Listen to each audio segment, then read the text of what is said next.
Welcome to Writer Syndrome, podcast about writing from start to finish. This episode, we're talking about scene transitions. I'm Russ Capasso, and joining me, as always, is Tim Letney. Tim, how do you feel about scene transitions, and do you put any thought into them? You know, it's one of those hindsight 2020 things. I think it's something that I learned through the writing process. I think mine takes place, my old book, takes place in a really short amount of time. It's like a 3 to 4 day period. Yeah. And I probably, I don't know. It's tough, man. It's something that I need to refine and get better at. I think it's very timely as I'm planning the next book because it's going to take place over a much longer time period. I need to think about, when to stick with the characters, when to ignore when they're traveling somewhere or something. Because my old one had a lot of travel scenes, and I know you're supposed to kind of not include those, but for me, that was kind of part of interesting because it was a moment for them to talk. It's kind of like that Jules and Vincent moment in Pulp Fiction when they're sharing stories, You typically wouldn't see that, you just go from point A to point B. But I think it's okay because if you're revealing something about the characters and backstory, that's okay, but you don't need to be and they drove for 10 miles. Right. They pulled over and got gas and picked up a Slim Jim and a Gatorade, How about you? I think, first I was going to say, this is going to probably have a lot of overlap with our structuring chapters episode. It builds upon. But I think it builds upon. I'm getting a little more into nitty gritty. I didn't think about this at all, like most things in the first draft. Again, it was just like information. But yeah, in later subsequent drafts and working with an editor, kind of learning how to, which you'll see in a lot of places, people saying get into the scene late and get out early. Like that's kind of like this general rule of thumb type of advice that's out there. So you cut out all that fat, right? And I think a lot of times I had all that fat in the beginning of he woke up, he got up and made himself toast and he ate toast. He liked the toast. And all these scenes the fat of and he sat down and ate. Because when do the characters eat? And it's it doesn't matter. They don't need to eat. People just assume people assume that they've eaten, I don't need to describe the cheeseburger and how it tasted, I think I definitely inversed that where I was go in early and overstay your welcome. It makes a lot of sense if you want to value the reader's time that you want to get right to the nitty gritty and then you want to leave them wanting more. You don't want to kind of overstay your welcome, which it's good advice for the next one. Yeah, I found a couple articles online, and one that kind of inspired this topic was from Writers Helping Writers .net. I follow this blog. I've been following for a while, and they have some really great articles in here. One is on the article here is from Lisa, I think it's Poiso. She's a writing coach. It's funny, I've seen a lot of her articles pop up here and there, and I kind of like some of the stuff that she gets into. But she talks about the going in late and getting out early. One is getting to the conflict quicker, right? And getting people engaged in the action of the thing that's happening. What's the most important thing? But I think some of the key things about this is how to anchor a scene and get it going, which we talked about in the structuring of chapters, who we immediately establishing whose viewpoint we're dealing with, where we are, which I think we have. I feel like I had a pretty good grasp of that. The thing, and I think you and I talked about this just before we started, was kind of establishing the when sometimes gets a little interesting. I think we have different takes on it because me writing the thriller genre and you writing in horror and yours taking place over a couple of days. Mine took place over 2 weeks, 3 weeks, I think, almost a month, let's say. But it's interesting. Did you have any thought about that when you were handling that, establishing the when of what hour is it, or how long has something passed to Yeah. For me, I always knew I wanted it to be short and punchy, an immediate kind of, because when it comes to outbreak scenarios, I always like the first 20 minutes of any movie or book that's talking about some kind of zombie outbreak or whatever. Yeah. To me, that's the most exciting part. And there's so many stories you can tell in that moment. So I really wanted to focus on early days. What was difficult for me was when I was changing POVs between chapters and trying to, because sometimes, my A character is moving forward in time and then it kind of jumps back, to earlier in the day and tells another story from another POV during their outbreak scenario. And I had a hard time with that because I was where's the sun? I'm describing it here. Would it be there? And I honestly feel like that's way too in the weeds. And I could have been much broader with those things, less obsessive with those things. Yeah. Talking about coming in late and going out early. I have one part in my book, every beta reader was like, dude, you slam on the brakes here. And when I think about it, it's a travel scene. Now I use the travel scene. It's like somebody taking the tea in Boston. Yeah. It's a family. And I used it to try to get into the character's head, the character's young boy, and try to like get that feeling of claustrophobia and being overwhelmed. Because I Yeah. recall when I was younger, like having anxiety on the tube. Yeah. I don't know how important that necessarily was for Hmm. the author. So as I was trying to get my book under 100K, because I'm querying now, and it's such a faux pas to go over 100K. And in some places say they won't even accept anything over 100K. Yeah. Yeah. I cut so much of that scene, and Yeah. it really hurt to do it because I was really in love with it. Yeah. But I mean, I think it comes back to what you said about coming in late. Like I Yeah. came in really early. Like nothing's really happening other than kind of internal monologue and orienting and like who the character is. And I probably could have done that and eventually did do that with a lot less text and a little further into the scene. But I Yeah. only found that on the edit and only because beta readers were like, dude, this is not fun. Yeah. Because it moved so quick. Like I was going at a clip and then I just slam on the brakes. Yeah. Yeah. So you lose all that momentum and that pacing for the reader. And it's just, But I loved that scene, right? Yeah. But it was talking about a scene transition. It was so abrupt for people. It was like they hit a wall. yeah. And begrudgingly, I eventually took the advice, but it was really hard to do. It's interesting because like thrillers, you'll see a lot of them will open chapters with like a timestamp, depending on how much time, like how long it is, which crossed my mind in some points because I do bounce around from different, cities and stuff like this. And I was like, oh, maybe to reorient the reader. But then I was like, I don't think I need this. I think I can just just establish that right off the bat, like in like that first couple sentences of like, here's whose head we're in, and then here's where we are, and then getting that setting description from the character in the scene. So I was like, okay, I think that kind of solves that. I think that's fine, and I think it moves that the chapters I have are short enough where once you get back to the character you had just read maybe 2 chapters ago, like it's not so far where you forget where they were.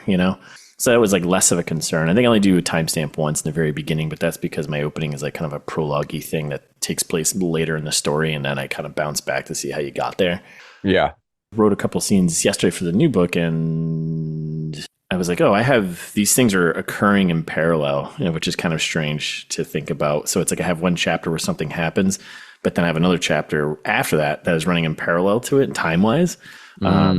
And I think it's fine because they're so separate that the reader will figure out that these things are happening in parallel, like in that 3rd chapter when this character, let's say character B here comes to this scene that happened to the character A went through.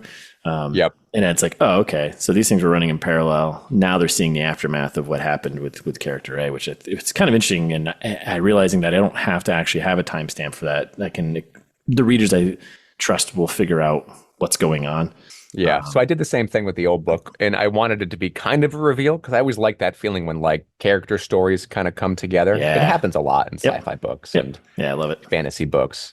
One thing that concerned me when I was writing, and I don't do it too much, but when there's a character that's telling a story that happened in the past, if that story elongates, at least as a reader, I get lost. Like if that turns into like a chapter of its own, then I have to I get lost in time.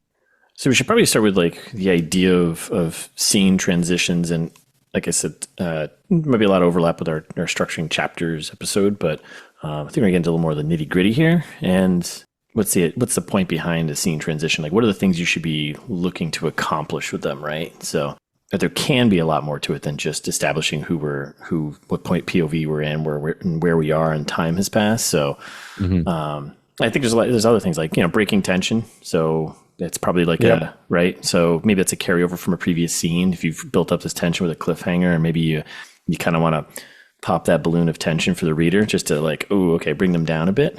Do you find yourself ever kind of like doing that, where you're maybe recognizing you're kind of releasing that tension from like a previous scene? For me, I try to do from the scene itself, I'll break away from. The idea is, at least for me, is I want to leave the reader hanging a little bit. Yeah. So to break tension, but maintain curiosity about what's happening. So maybe I'll jump POVs to like a different character that's going through a different situation to create that just that anticipation of like what's going to happen next. And I think Yeah. if you keep giving and giving and giving, I think as a reader, I would personally feel like a little fatigued that Yeah. like I think you need to let up the tension, you need to change your tone periodically. Yep. I mean, can you imagine a book that was just one chapter? You'd be exhausted. You'd be, one long Long chapter of tense. just tense. Yeah. Yeah. Challenge accepted. Yeah, so I mean, breaking tension, that's kind of interesting too. I don't think I thought about that even in my edits. I don't think I really, I didn't step outside and say like, okay, how is this breaking tension from that previous scene? I think some of it maybe just came naturally. I think my editor probably caught a lot of it and I was like, okay, accept changes. I think now I'm a little bit more aware of it. I think going into the second book, and it's kind of fun to play with. Another element of scene transition is also like slowing the pace, which I guess could kind of run parallel with like breaking tension. But like if you're going, you got a lot of action happening, and then you kind of want to bring the reader down a bit before you bring them back up. So you kind of have to play with this like reader emotion, right? So scene transitions are great for that, where you can just like pull them out of like this high action moment and then kind of settle them down to bring them back up. So it makes me think of like a tense moment in a horror movie, right? And the person's kind of creeping along and, oh my God, what's going to happen? Is somebody going to jump out? And then just like some grip throws a cat at them. And then like, so we should write a book called Throw the Cat. Don't save it. Throw the cat. Don't save the cat. Throw the cat. Throw the cat. But it's like, you can't do that in a book. Those like really ham-fisted scene transitions where you're breaking tension, you're changing the mood really quickly. Because how quickly is it like in a movie, you can get across like, oh, it's just a cat, I'm safe. Yeah, and then it transitions to something else. You don't have that luxury. For us, I think the throwing of the cat is changing POV, changing the scene, and that's what, like on the horror side, that will break the tension of that moment. Kind of going through some of these other things I've come across for what's important for scene transitions, like skipping unimportant events. Kind of got into a little bit, but skipping all that flubber, which I think you and I both kind of had this issue, but I definitely did. I had a hard time with it, I think. To me, that's like a hindsight. Like, that's like a first novel for me issue. Yeah. I think I justified it by making sure my characters were talking and sharing information about themselves. Yeah. But I think that's like probably the wrong approach, which hurts me to say, is that I have too many scenes of people going places. And towards the end, I cut them out to get the pace moving. Yeah. Like Act 3. People are popping up places, right? I don't have the journey. As a Lord of the Rings fan, it's all journey. So in my head, I'm like, I wanted people traversing Boston, greater Boston, sharing stories, but it's an area for growth for me, I think. How about you? Did you focus much on the in-between of scenes? I think I did when I didn't know what to write. Yeah. When I didn't have a clear vision of what the scene was supposed to be, but I knew I needed to convey some bit of information. And I was like, well, the bit of information I have to convey is only like a paragraph long. What do I do? And then how do I build this scene out? Or can I mash this up with another scene to get across more information and maybe build tension and do everything else I need to do, instead of, I think my head was just like stuck, like, well, this is just one scene with one guy. I'm like, well, is this information important? How important is it? Then, okay, it's fine to have this information get across to them while they're driving a car or something, I think what I ended up doing for a lot of scenes where I had like these travel moments, because I do have a lot of train rides and some car rides, but I would just pull the bit of information that was important. I'd pull that up and put it into the travel scene as kind of like the slowing of the pace, right? So looking at like, okay, last scene ended kind of high note. Let's jump to this other character. They're moving from point A to point B. I kind of want to show that they're moving and traveling, and I can do maybe like a flashback memory kind of moment for backstory, or what's the important thing I need to get across. I can have them do that thing while they're moving. Once again, I don't know. I mean, it's probably not the right thing to do, but I wanted to get across how the world is changing. Yeah. How this kind of infection is spreading, like the aftermath of it. And I couldn't think of another way to get that across succinctly other than having my characters go through it. So I have characters in cars going through desolated areas, kind of describing it. Yeah, I mean, I probably could have just pulled back, and since it's omniscient third, I probably could have just described it. Shortly, given it a scene or two instead of an entire chapter. Thinking about this scene transitions and travel description, like thrillers, it's very common. I'm thinking back to Yeah. like the last few I just read, like Orphan X and The Gray Man and a couple of these other ones. I'm like, these books are like 400 plus pages long, and I'm like, man, just you can cut all this stuff. I think I remember talking about them. We were like, we've been reading and watching. And I just like, it's like, why do I need to know the directions he's going and like the street name? I don't care. Like, just get them to where they need to go. Or unless this is Do you like think an that actual, his genre, I mean, you know how we're talking about Tom Clancy and taking about boat motors. Do you think that's genre expectations that like the reader wants to know that? Like I that think so. or the author just can't help themselves? I think a little bit of both, but I think it leans on genre expectations. I really do, because I think in those thrillers, the detail is what the reader likes. But aren't you the audience for those and you don't like it? I can't stand it. I mean, it's certainly when too they're much. Like, adapted into movies, they're not like oh, they take just a left on stir up.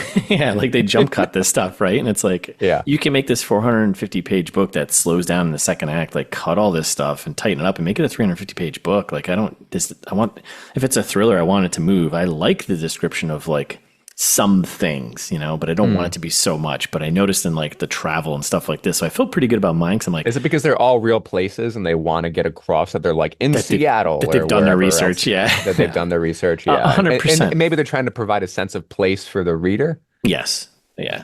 Even though if this reader's not familiar with the streets, I know when I was doing it, like I cut most of that out in mine. Yeah. It was like, hey, I did my research.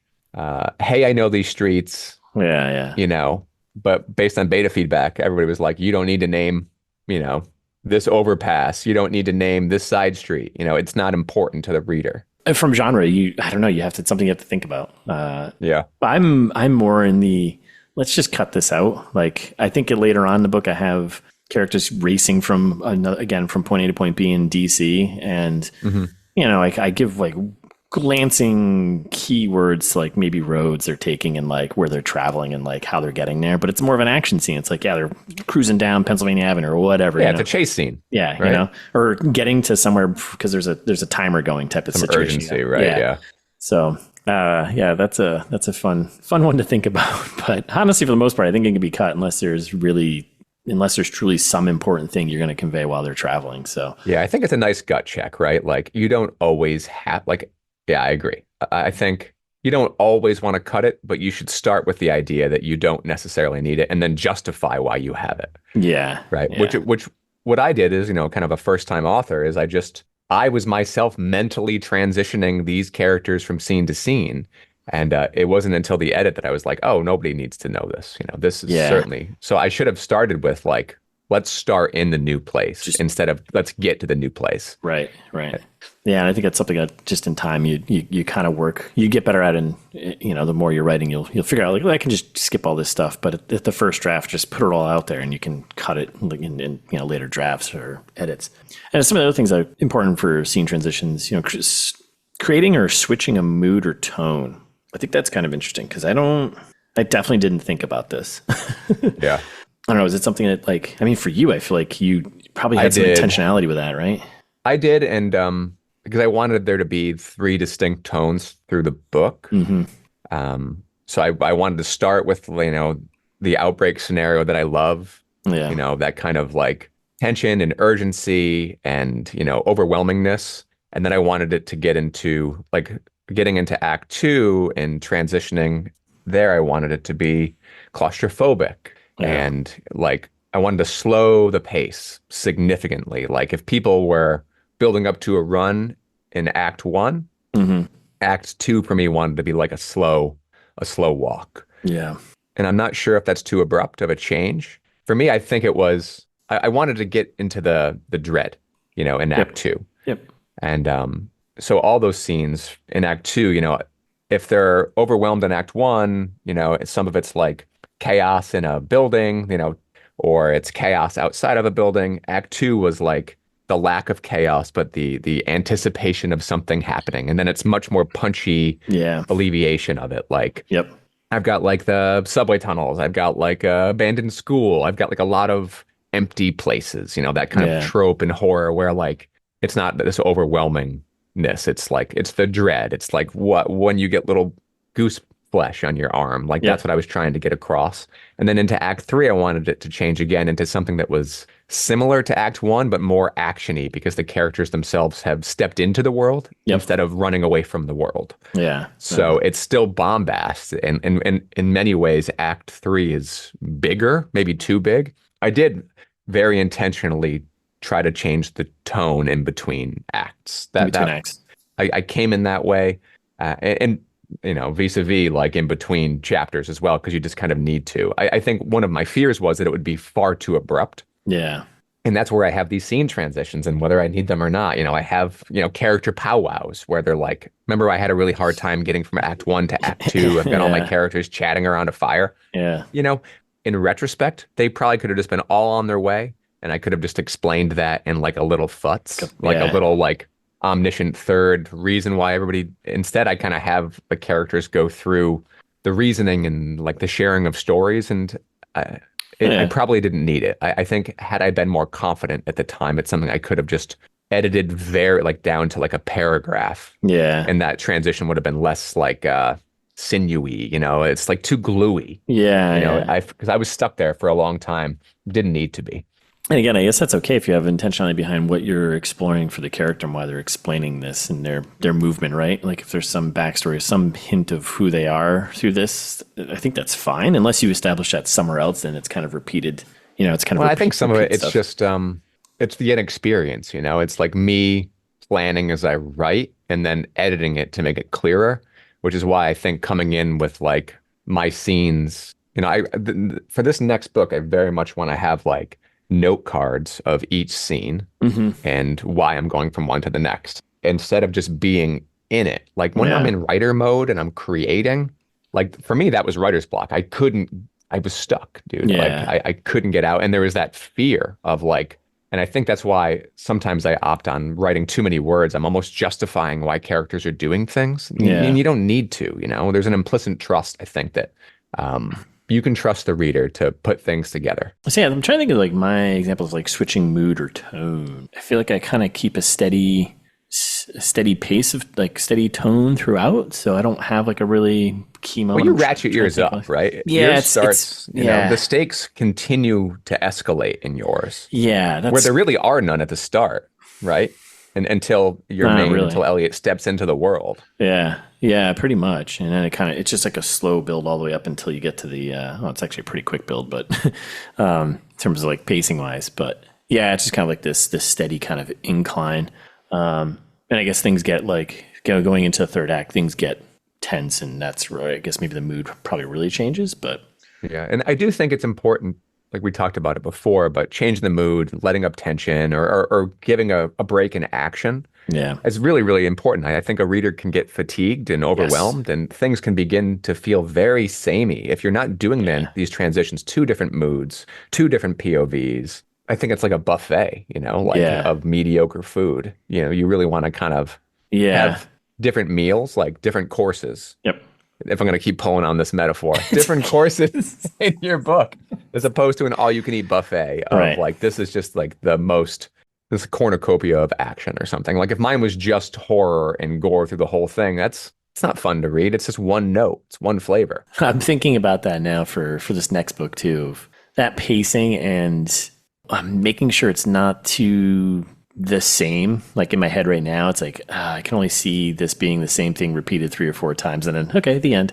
But I think once I get into the scenes themselves, like I've changed already. Like I've got 14,000 words in and like I just wrote 2 or 3 scenes this past week and I've already changed a lot of things, you know, added some new characters that just made sense and like kind of the pacing and just I've added things that now weren't there originally. So now I'm like, okay, I gotta think about this. So I think I'll be fine once I get to each clue and as the reveals start coming out. I think it'll be enough of a difference where it won't feel like it's just rinse and repeat. But but other things, I mean, the obvious stuff, which I think we've already mentioned in terms of like scene transition, like advancing of time, which we kind of have different approaches. Like again, the common thing in the thrillers is having like timestamp and location, like right off the bat, like off the top of the chapter. I skipped that. I definitely could have done it. I think I actually second draft, I might even had that in there. Now I just ended up cutting it because I was like, I'm just going to dive right into the character's head, establish that, which is another key thing. where we are and kind of when we are. You kind of trust the reader's been keeping up with my fast-paced action. I did a little shoulder thing there just to increase that. So I'm coming back to this original article, The Writers Helping Writers, from Lisa Poiso here. She's got a really interesting revision tip, revising scene openings. I don't know if I could do this. So her kind of tip for revisions and kind of cutting that fat after your first draft is do a single revision pass dedicated just to tightening the scene openings. I was like, okay, that's kind of interesting. So just one pass at just going through all your openings and being like, what do I need to do to get to come in late? Do I need this information here? She's offering up don't get sucked into editing past the first few paragraphs, because that's where all this stuff is going to come in, right? Those first 2-3 paragraphs, you're going to establish where we are, who we are, when we are, the mood, the tone. And then this is kind of where it's interesting. She's like, try starting at the end of the manuscript and working backwards scene by scene, which kind of forces you to tackle each scene in its own right rather than in relation to the previous scene.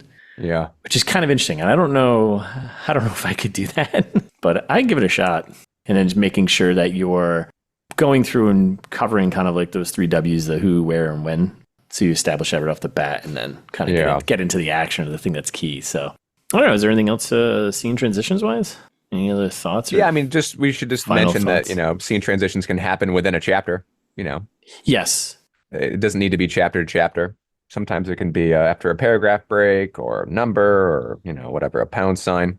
Yep. Just be very mindful that I would suggest not hopping heads. Don't transition within the same paragraph. Yeah. I've seen that happen, and I'm always kind of disoriented when it does. Yeah, I mean, if you, I think we said this during the structuring chapters. If you have a clear break between a scene and a next scene within a chapter, you're fine. And establishing quickly who, where, and where I they have are. a hard time when time passes, a significant amount of time passes from one paragraph to the next without that kind of double break. Yeah. I get a little disoriented. I definitely have gotten that too. And I definitely have come across where it's the next sentence. And sometimes they're pretty good about it. They're like, and a week passed. I'm like, even then, I'm still grasping what, okay, so a week has passed or a couple days have passed. I agree. That can be a little jarring. Something to think about. Something I'll think about. So I think we can transition out of this scene and into our next one of what have you been watching, reading?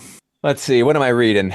Against my better judgment, I read one more comp because I didn't want to do what I did last time, which was continue to read comps into writing, because that just felt like a distraction and, crisis of conscience or crisis of self-confidence. So my last one, I just read How to Sell a Haunted House by Grady Hendrix. Okay. Which is very much in genre and very much similar ethos to the story that I want to tell. At least the pitch is. And act 1 is. I'll say act 2 to act 3.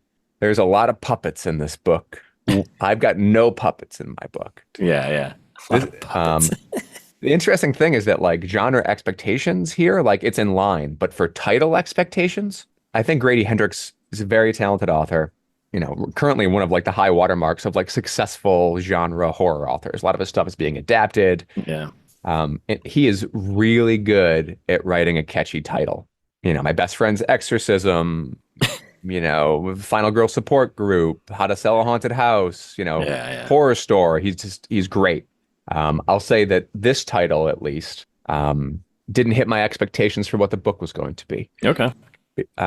Because I kept waiting for more haunted house things, and it really turned much more into the puppets are possessed type of thing. Okay. Just so many puppets. I think in every minute that you think that you're all right, we're done with the puppet scene, then there's literal just walls of puppets. I mean, puppet monsters, puppet everything. When in doubt, throw a puppet in, right? When in doubt, throw a puppet.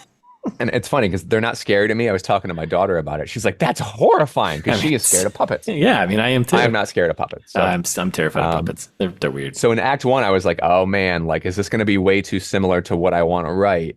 It's good that I'm reading this. Maybe I need to pivot. As it progressed, I was like, oh no, these are completely different stories. Yeah. No puppets in yours.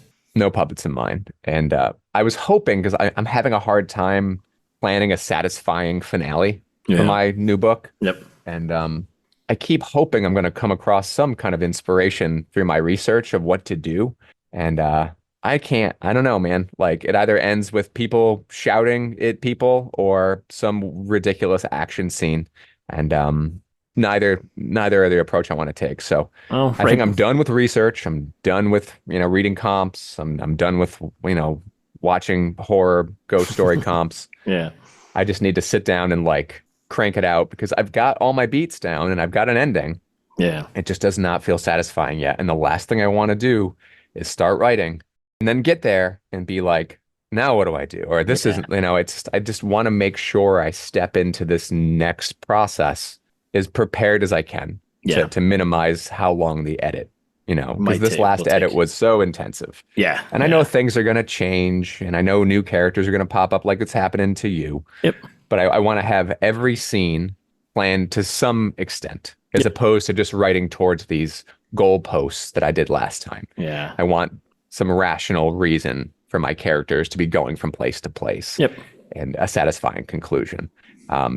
So that's what I'm reading. I just finished that. I finished Annihilation, which was really good. Nice. I started reading the second book in the Southern Reach trilogy, which is Authority.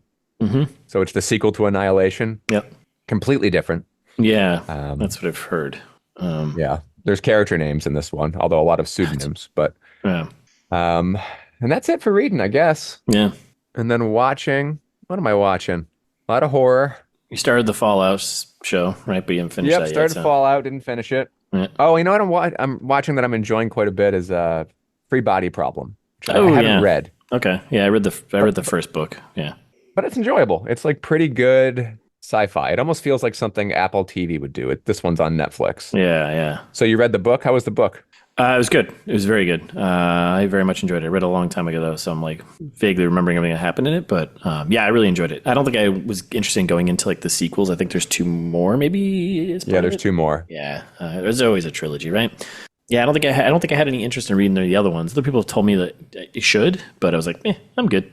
That's kind of how I'm feeling about the second Like Annihilation. book in Southern Reach right now. I'm gonna keep plugging through, but it's interesting, right? Because I had mentioned before that in Annihilation, he doesn't provide any character names. It's kind of romantic and Yeah. removed. Yeah. And I think that distance from the characters elevates it a little bit. It almost feels a little bit like literature. I mean, not to sound like, it sounds more like literary fiction. Literary, yeah. It's romantic. It reminds me of like The Lighthouse by Virginia Woolf. I don't know. It's got like a lot of these beautiful, vague moments. It's almost poetic. Yep. And then Authority feels, we're limited third. We're very much in genre. It feels sci-fi. Like Yeah. it just immediately feels, and they both are obviously sci-fi, but the narrative approaches to each book are Very different. very different, Yeah. super different. Yeah. But I'll keep plugging away. Anyway, how about you? What are you watching? What are you reading? Let's see. Reading. I finished Headspace by J.D. Edwin, our friend. Oh, cool. J.D. Edwin. Yeah. I enjoyed it. I thought it was fun. It was very violent. We've talked about this. Much more violent than I was expecting. And I was like, oh, okay. All right. I'm on for the ride. But I enjoyed it. I'm still working through Hunger of the Gods by John Gwynne. It's the second book of the Bloodsworn trilogy, probably like 100 and maybe a third of the way through the book right now. Kind of took a pause on that to crank through Headspace. I started Salem's Lot, Stephen King's Salem's Lot. Yeah, I'm trying to go back. I haven't read a lot of his stuff. I've only read like 2 or 3 of his books. So I've actually read that one on suggestion by my sister. She's like, that's one of the key ones you should probably read. So I like Salem's Lot. I just started that one. It's kind of interesting. I'm running across some of the things you and I have talked about in books where in the opening there, he does like the news article clipping kind of early on. I think you and I had talked about that and like, does that take you out of it or is it more world building? And like, I mean, he's had an entire like pages dedicated just describing the history of the town, but and there's a million. Doesn't that one start on a car ride? Like it starts at the end, kind of. Yes. Yeah. Well, I mean, I guess I technically don't know that yet, but yeah, I figured that out. Well, not at the end, but yeah, because it's a man and the boy who are like in Mexico or something like that. That's how it opens. Yeah, and then Ghost Story starts very similarly with like a man and a child traveling, and you're like, how did they get here and what's happening? Yeah, and then it kind of jumps back and starts describing, Jerusalem's Lot, I guess, and then Salem's Lot was kind of like the name for it. But so yeah, I don't know. I'm enjoying that. That's been it for reading. Watching, I rewatched No Country for Old Men the other night. Oh, cool. Just for some reason, I had a hankering for it. Man, that movie is really good. Yeah, I got to watch it again. I probably haven't watched that in 10 years. Have you read, so did you read the Cormac McCarthy? You read the book, right? I did, but like shortly after I watched it. So the movie and the book are so ingrained in my head. I kind of wish I had read the book before I saw the movie. I did too, but I'm the same way. I'd seen that movie probably a dozen times before I read the book. I finally read the book and I was like, oh wow, the movie, it made the movie and the book better. Having read the book and then watching the movie and then watching the movie, it was like, oh wow, they did a good job. They did a good job of taking the book and the story and almost scene for scene for some things, so yeah. It's funny because I had a similar experience with The Road with McCarthy, and I had read the book before I had watched the movie. And I can't say they complemented each other necessarily. It just felt it was a fine adaptation. Yeah. Right. Yeah. I guess the guy who, because I was interested like about Blood Meridian, which they've been trying to adapt that forever, but man. Jesus, that's tough. But I guess their last update was the end of December 23, and I guess the guy who directed The Road is tied to doing Blood Meridian. Oh, cool. Yeah, but I mean, it's still, I think, in development hell. I don't remember his name, but I was like, that should be interesting because that book is violent. Yeah, that's it for me. So, all right, I think that's it, right? We're done here. We're done. Let's transition out of this episode and into the next one. That's right. What are we're talking about next one? Act 3 Pitfalls. This is going to be Tim's episode to shine. Oh, baby. This is gonna be a 3-hour long rant from Tim. 3-hour long, yeah. No, I promise it won't. And this is why I hate third acts. Yeah, I don't know. So we got that coming up for our next episode, and then after that, we actually have teasing even further out in the future. I think we're gonna have a special guest again coming soon. Yes, we have a special guest. Another interview coming in June. So stick around for that. But yeah. Thanks for listening. If you enjoyed it, pass along to a friend. You can follow us on Instagram at Writer Syndrome Books. We're on Twitter, Writer_Syndrome.